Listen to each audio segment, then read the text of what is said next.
અત્યારે અમે છીએ જે વિમાન દુર્ઘટના થઈ, વિમાન જ્યાં પડ્યું તે અસરગ્રસ્ત વિસ્તારમાં.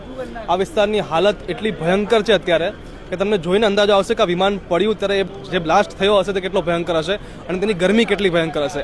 આ એક નિર્દોષ પ્રાણીની બોડી જોઈને અંદાજો આવશે કે અંદર બેઠેલા માણસોની શું હાલત થઈ હશે. જે આ શ્વાન છે જે અવસ્થામાં હતું એ જ અવસ્થામાં આ ગરમીના કારણે ત્યાં જ ભસ્મ થઈ ગયું છે. આવી જ રીતે અંદર રહેલા પેસેન્જરો અને આજુબાજુમાં અસરગ્રસ્ત જે લોકોના મૃત્યુ થયા છે તેમની પણ ડેડ બોડીની હાલત કંઈક આવી થયેલી છે. જોઈને આંખો ભીજાઈ જાય તેવા દ્રશ્યો છે. ઠેર ઠેર વિમાનનો કાટમાળ છે. આ કાટમાળ જોઈને જ અંદાજો આવી જાય કે અંદર બેઠેલા માણસોનું શું અવસ્થા હશે. એ સિવાય અહીંયાથી મળતી માહિતી મુજબ જે સામે બિલ્ડિંગ છે આખો વિસ્તાર પ્રચંડ વિસ્ફોટના કારણે એટલો ગરમ થઈ ગયો છે. આસપાસના બાંધકામો તમે જોઈ શકો છો, તેની હાલત કેટલી ખરાબ રીતે ત્યાં બાંધકામો બળી ગયા છે અને આજુબાજુની જમીન સમગ્ર તમે જોઈ શકો છો કેવી થઈ ગઈ છે.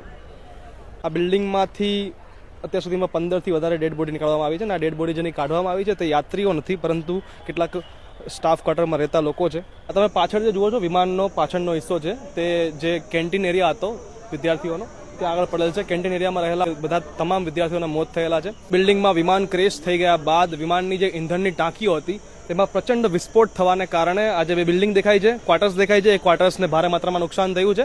આ સિવાય કેટલાક પ્રત્યદર્શીઓનું કહેવું છે કે વિમાનના જે વિંગ્સ છે એ પડવાને કારણે રસ્તા પર સવાર વાહન ચાલકોને પણ ઈજા પહોંચી છે અને કેટલાકના મૃત્યુ પણ થયા છે. એટલે વિમાનમાં સવાર યાત્રીઓ સિવાય પણ અન્ય મૃત્યુ થયા હોવાને કારણે મૃત્યુઆંક વધવાની પૂરેપૂરી સંભાવના છે.